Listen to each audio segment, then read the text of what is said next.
Jim Kunkel here. Make sure that you subscribe to my channel and set the notification bell to all so that you won't miss any of my new content. Welcome to Global Topic. Very excited to bring another episode in the Carboline Technical Series. Today's episode will be on premium quality, ultra-weatherable protective coatings. And joining me today is Gus Badalamenti, who's a product line manager with Carboline. I hope you enjoy this episode. Hey Gus, welcome to Global Topic. Thank you, Jim. I'm happy to join you. If you could go through your background and your role at Carboline. Yeah, so I've been at this for quite a while. I began my career in the coatings industry as a painter.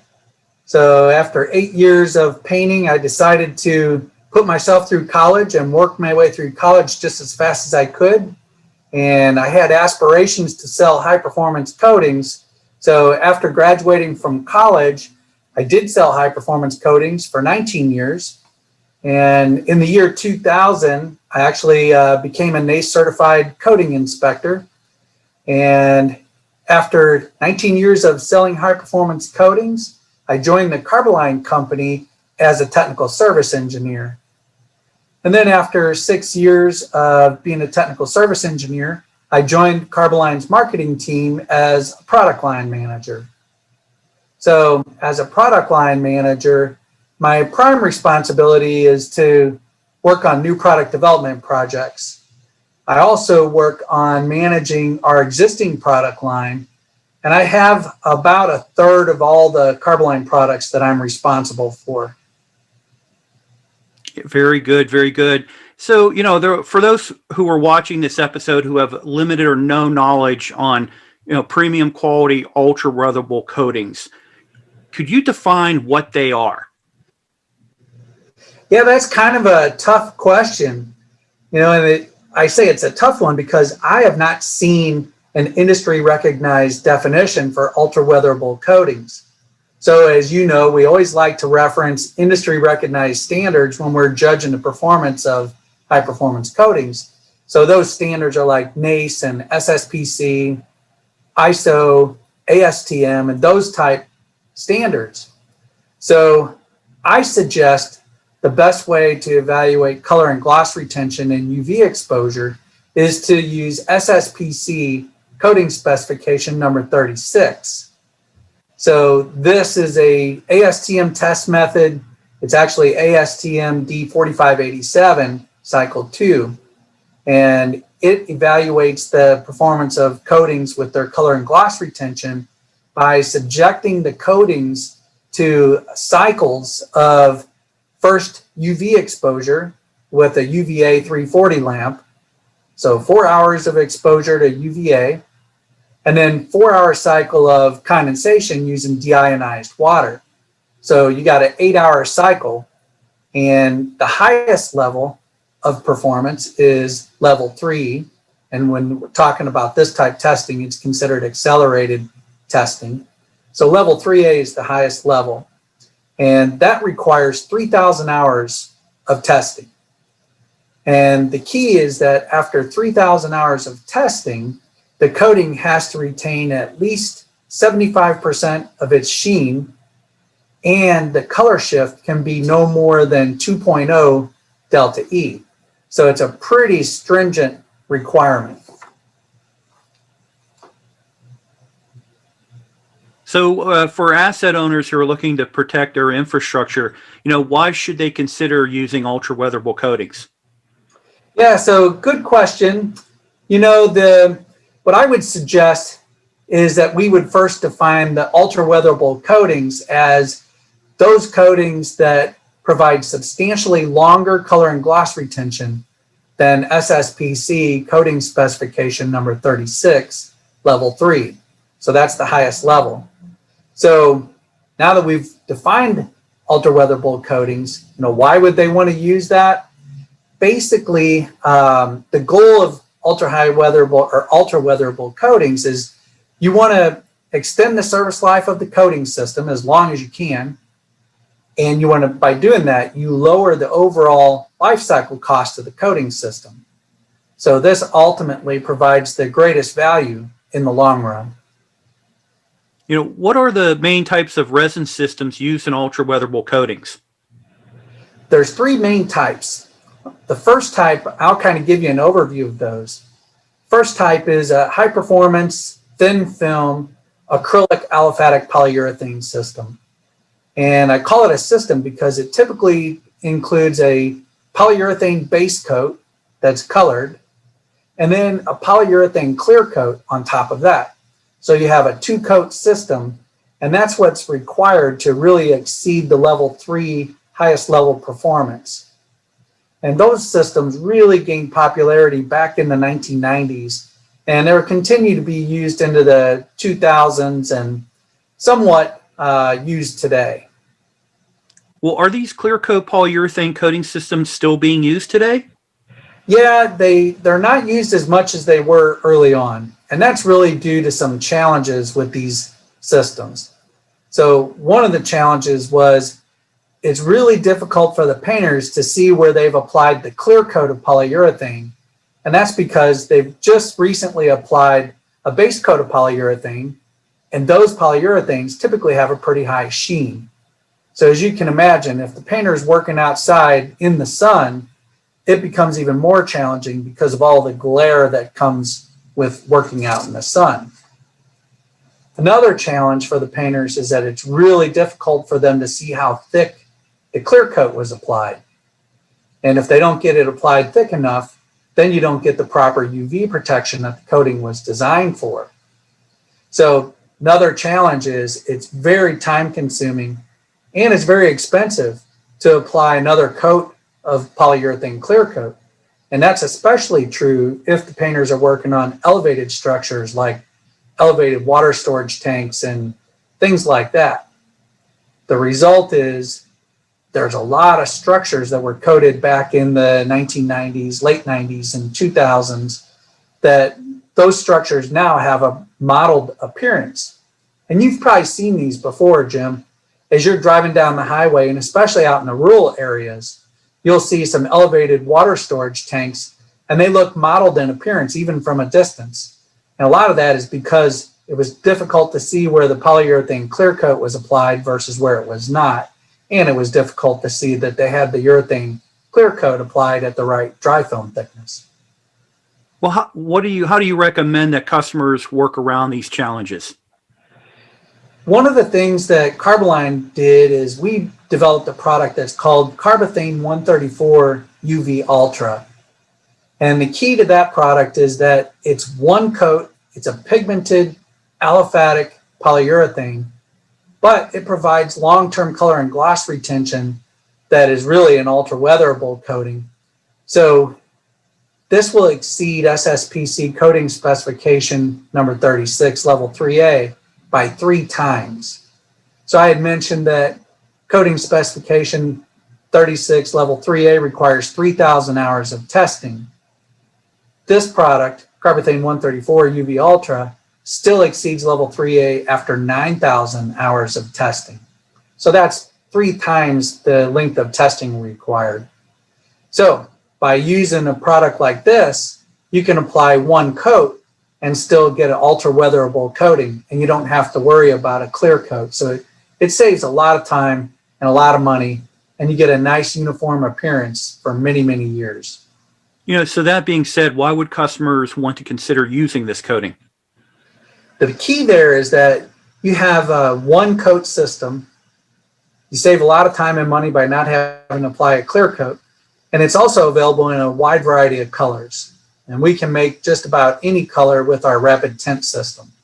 So there's a lot of advantages. The key is ultimate long-term durability.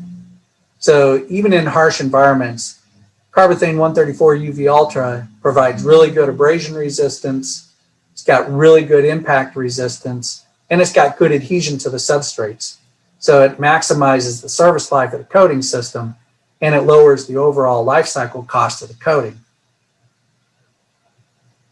What are other types of resins that are used?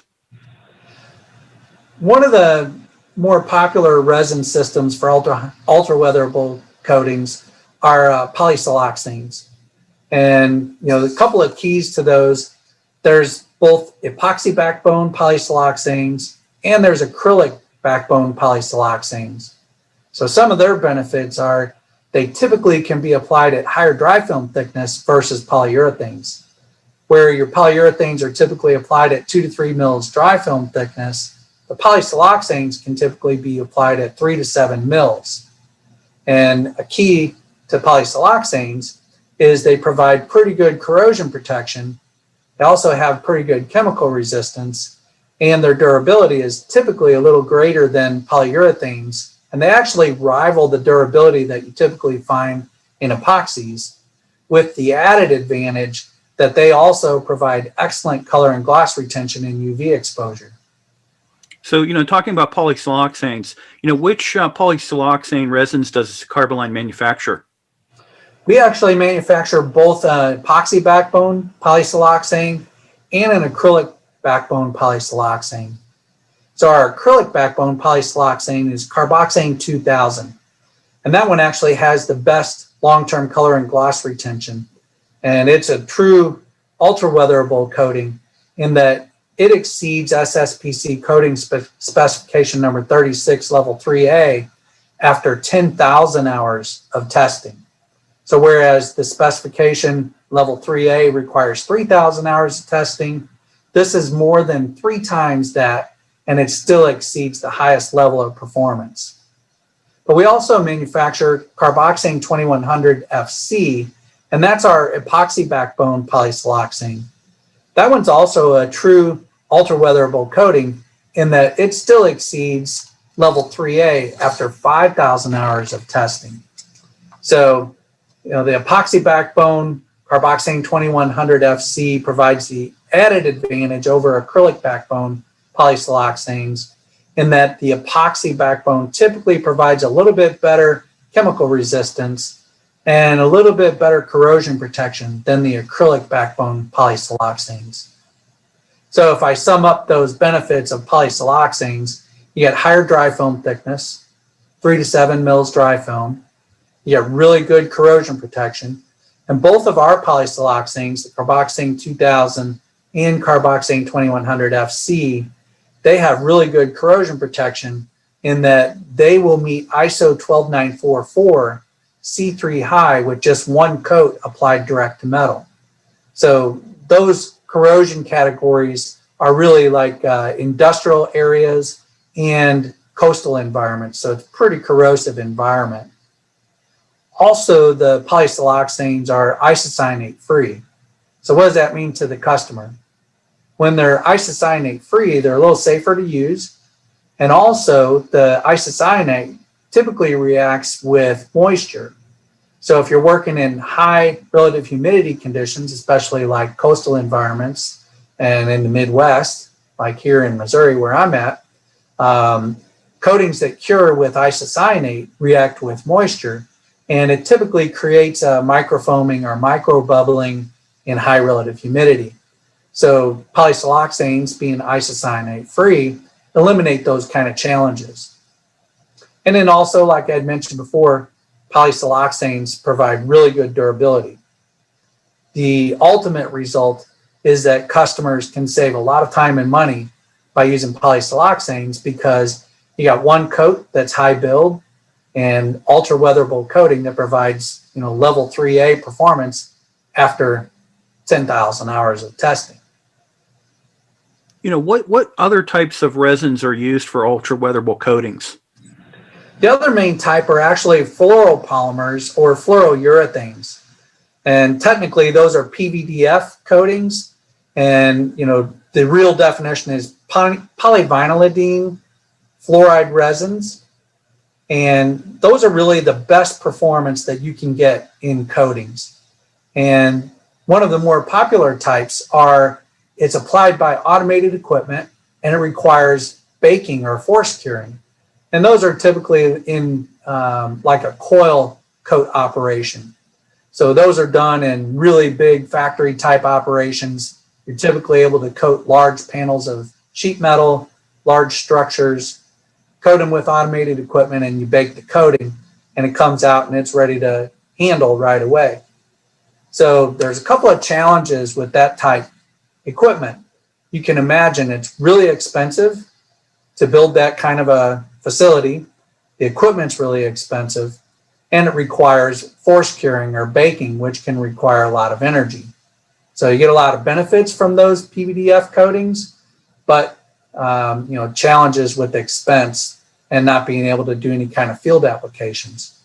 So there are fluoropolymer coatings that are ambient cure, and those are the more popular ones that we're talking about for the high performance coatings industry. So those coatings, there are two components. You can catalyze them, and you can apply them out in the field. Spray them is most common. You can brush and roll those, and they cure at ambient temperatures. Now, are there any challenges with fluoropolymer coatings? There are a few challenges. They're a thin film coating. So the ambient cure type PVDF coatings, those are only applied at about 2 to 3 mils dry film thickness. So some of the challenges are you have, like we talked about before, when you had the polyurethane clear coat, you have to make sure that you don't get that mottled appearance after years in service. So if you're going to use fluoropolymer or fluorourethane top coats, you typically want to use polyurethane base coats that are pigmented. So similar challenge in that you have a polyurethane base coat that's pigmented, it's got a pretty high sheen on it, and it can be challenging for the painters to see where they've applied your fluorourethane or your fluoropolymer. So that's one of the challenges. The other disadvantage is that this fluorourethane is a third coat. So it adds quite a bit of expense in just the cost of the coating. And as you can imagine, the labor to apply the extra coat can be pretty expensive. And that especially if you're working on elevated structures like water tanks and things like that. So Carboline developed our Carboxane 950 VOC. So that's our polyurethane. It's a fluorourethane. And we developed that to exceed the AAMA 2604 performance requirements. And that's a separate set of performance requirements for fluorourethanes or fluoropolymers. Gus, now that we talked about coating systems, let's focus on infrastructure and structures. When it comes to the benefits with ultra-weatherable coatings, what are they? There's so many different types of structures that customers use fluoropolyurethanes, fluorourethanes on. Probably the best example are elevated water storage towers and water storage tanks. But also, we talk about seeing those as you're driving down the road. So a lot of municipalities want their water storage tanks to look nice long term. But there's a lot of other structures as well. So when I talk about driving down the road and seeing these structures, quite a few bridges have been coated with fluorourethanes and fluoropolymers. And that's so that you put one coat on and it lasts for many, many years. But there's also a lot of other structures. If you're anywhere near a waterway or coastal environments, there's a lot of ships and barges and workboats that are coated with fluorourethanes and just about any kind of equipment. So basically, if there's a customer that wants to keep their structures looking nice long term, then the fluorourethanes are the best way to go long term. So typically, which industries use ultra-weatherable coatings? Yeah, that's a tough question because it's almost any industry you can imagine. So water and wastewater, I mentioned the storage tanks. Also really popular in oil and gas industry. So along with your water storage tanks, typically owners want to keep their petroleum storage tanks looking nice as well. But also oil and gas use a lot of piping, so above ground piping. And you get the same type structures in petrochemical market.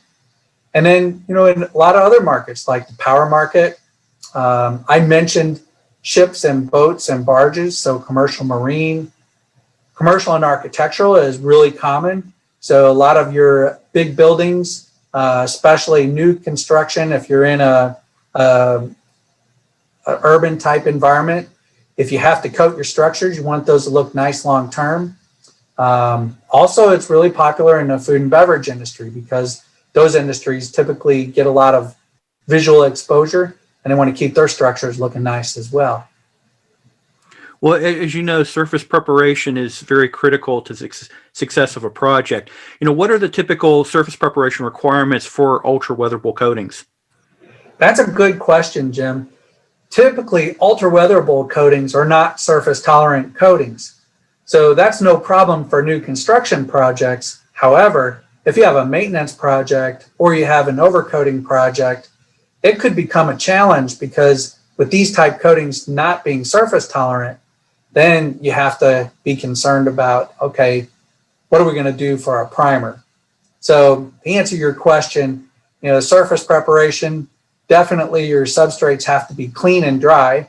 So that means you got to remove all the dirt, grease, oil, any kind of contaminants. And you do that in accordance with SSPC SP1. And then you got to start thinking about what are we going to do if we're doing overcoating and these coatings are not surface tolerant. So if these coatings are not surface tolerant, how do customers work around that? The customers definitely have to be concerned with that. So I mentioned if you're doing overcoating and maintenance projects, so it's especially critical if you've got existing coatings that have been out in exterior exposure for many years. These coatings become aged. Sometimes they become brittle. They can actually develop some corrosion. So we need primers that are surface tolerant. So basically, this is especially important if the owners don't have the time or the budget money to come in and remove all these coatings. You're going to have to overcoat them. So what you have to do is clean to remove all contaminants in accordance with SSPC SP1. Then you have to do power tool and hand tool cleaning to remove any kind of loose coatings or loose corrosion, anything that's not tightly adhering. And then you can come in with your surface tolerant primers. And basically, it's a big challenge, because your top coat's only as good as the coatings that are applied beneath it. Earlier you had mentioned primers. Which or what types of primers should be used for marginal surface preparation? There are quite a few different types of primers that you can use for this. In general, these are surface tolerant primers.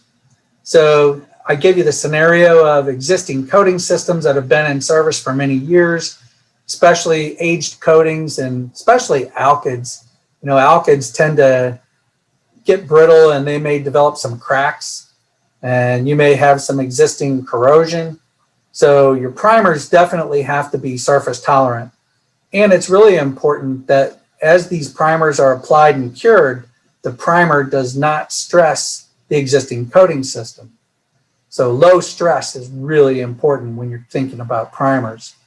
Some of the best primers are like our Rust Bond and our Rust Bond PS. Those are ultra high solids primers and they have very low solvent content. So as these primers are applied and curing, they have very low stress on the existing coatings. But also these type coatings really have good wetting and wicking characteristics. So if you have any kind of loose edges where you remove the loose coatings, or if you remove some loose rust, these coatings totally wet out and they penetrate in and they'll creep back into crevices and things like that. So it totally seals up the coating system that's existing and it provides a really good foundation for your top coat. So another really popular type maintenance primer is our Carbomastic 15. So that's an aluminum filled epoxy mastic. And it also has really good wetting and wicking characteristics, but it also provides high film build for good barrier protection. Another good one is our Carbomastic 615. And then we have some other typical epoxies like our Carboguard 890, our Carboguard 690. So those are some of the more popular, really good surface tolerant coatings for overcoating projects. And for the viewers of the episode, Gus has gone through a lot of different products and things like that. What I will do is do a breakdown by category and also provide links on the Carboline site so you could take a look at additional information. Gus, what an awesome conversation we've had this morning. Is there anything, in closing, is there anything that we did not talk about that you would want to leave with the viewers? Yeah, a couple of things there, Jim. We talked about primers for maintenance projects and for overcoating projects.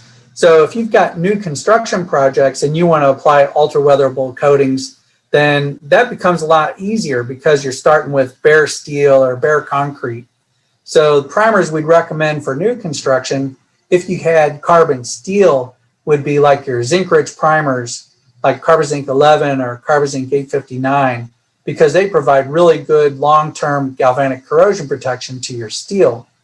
And if you've got concrete, or you've got steel that is, let's say, galvanized steel, then you can go with typical epoxy primer that's got really good corrosion protection, like our Carboguard epoxies. And then you can top coat those with your ultra-weatherable coatings.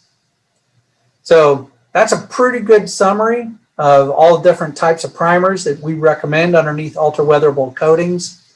And, I would suggest stay tuned to Carboline, and you'll see that we're working on a lot of innovative technology, and we continue to strive to develop ultra-weatherable coatings.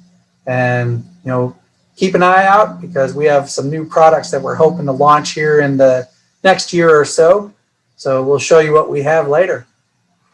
Gus, I really appreciate the opportunity to have this conversation with you on this topic. I really appreciate the opportunity, Jim. So let me know if there's anything I can do to help you. Definitely will do that. Hey, have a great day. Thank you, Jim. You too. I hope you enjoyed this episode. Please remember to like and share this episode with other professionals in the protective coatings industry. And if you're not subscribed to my channel, please subscribe. It's real easy. Just hit the subscribe button and also set the notification bell to all so that you won't miss any new content from me. Thank you very much for your support and have a great day. So Joe, for the lay person who's watching this episode who might only think that corrosion engineering is related to, metal corrosion, as an overview, what else does corrosion engineering relate to?